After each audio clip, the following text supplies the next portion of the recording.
নমস্কার, আজকে আমি বানাবো মূলোর পরোটা, মল্লিকা পরাঠা। এই জন্য মূলো নিয়ে নিয়েছি, এটা ছাড়িয়ে ছালটা ছাড়িয়ে আর ধুয়ে রেখে দিয়েছি। এটা এবার এই গ্রেটারের সাহায্যে ঘষে নেব।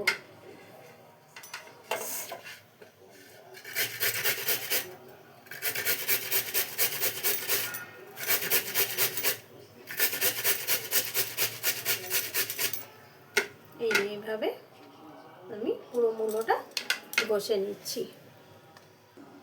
মূলোটা আমার গ্রেট করা হয়ে গেছে। এবার আমি মূলোর থেকে এই যে রসটা বের করে করে এভাবে চিপে চিপে এর মধ্যে রেখে দেবো।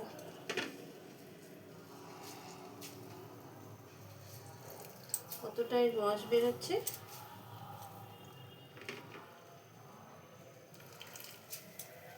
এইভাবে পুরো রসটা চিপে এভাবে বাটির মধ্যে তুলে নেব।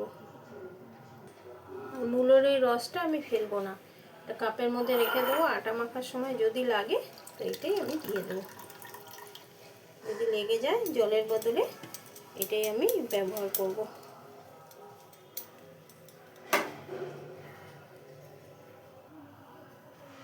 এখন আমি আটা নিয়ে নিচ্ছি, আমি আটা দিয়েই বানাচ্ছি।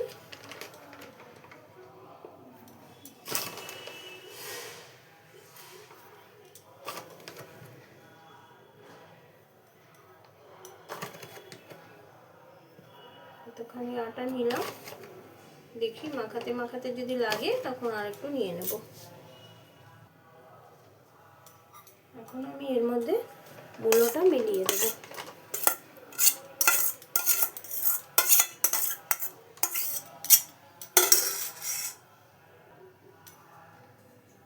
কুচনো লঙ্কা দিয়ে দেবো,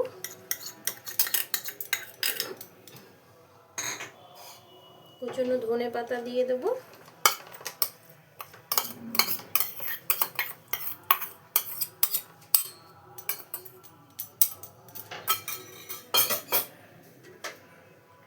স্বাদ মতো নুন দিয়ে দেবো,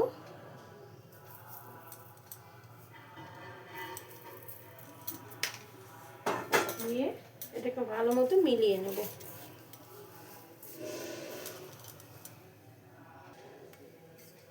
এর মধ্যে এখন আমি একটু সাদা তেল দিয়ে দেবো,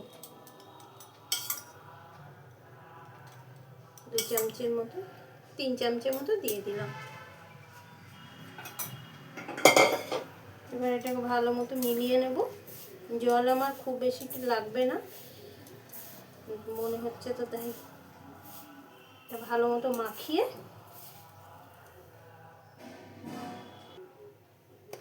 আর এর মধ্যে কিছুটা এখন আমি জোয়ান মিলিয়ে দেব।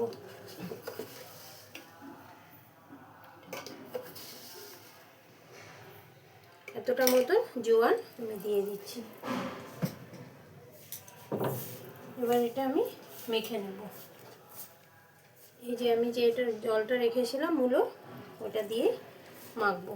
এটা দিয়ে যদি হয়ে যায় তো ঠিক আছে, না তো জল মিলিয়ে নেব। মনে হচ্ছে এটা দিয়ে হয়ে যাবে।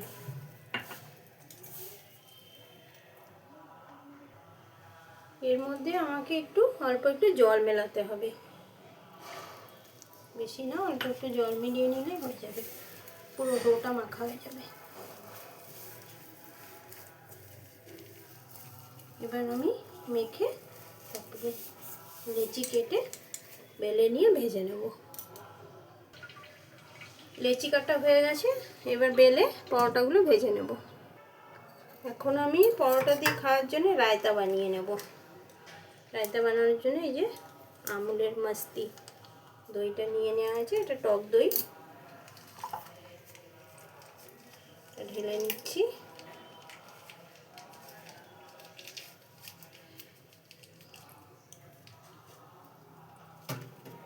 আমি 2টো দই দিয়ে দিচ্ছি।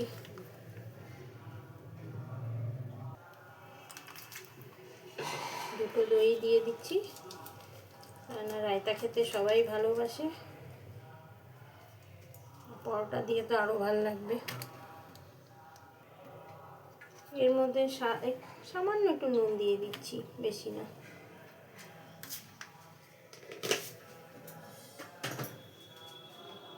আর একটু চিলি ফ্লেক্স দিয়ে দেবো।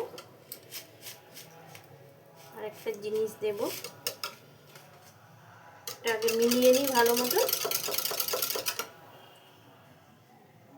আর এর মধ্যে বেশ খানিকটা বোঁদে দেবো, এটা দোকান থেকে কিনে নিয়ে এসেছিলো, এই জন্য আমি চিনি টিনি আর দিচ্ছি না। বুন্দির রায়তা, সেটা মিলিয়ে দেবো, তাহলেই হয়ে যাবে আমার রায়তা বানানো কমপ্লিট।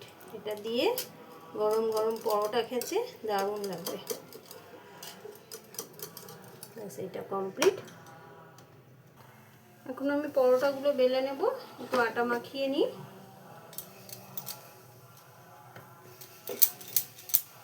এভাবে সব গোল গোল করে বেলে তারপরে এটা সব গোল পরোটাই হবে।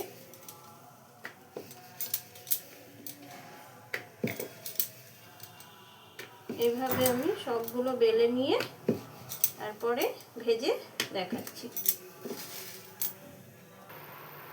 তাওয়াটা গরম হয়ে গেছে, এর মধ্যে এবার পরোটাগুলো ভেজে নেব।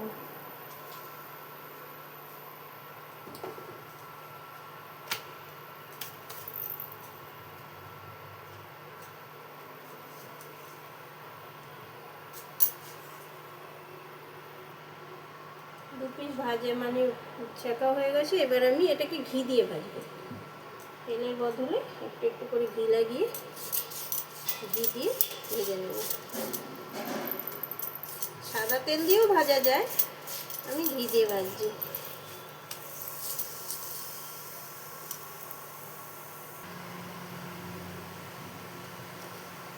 একটা পরোটা আমার ভাজা হয়ে গেছে, এইভাবে লাল লাল করে ভেজে তুলে নিতে হবে।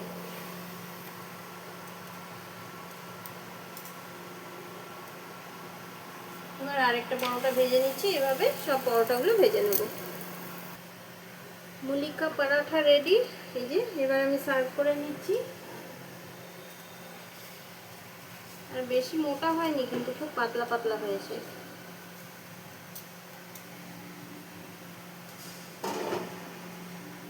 আর এই যে রায়তাটা যে বানিয়েছিলাম, রায়তা দিয়ে পরোটাটা খেতে দারুণ লাগে। যদি ভিডিওটা ভালো লাগে তো একটা লাইক করে দেবেন।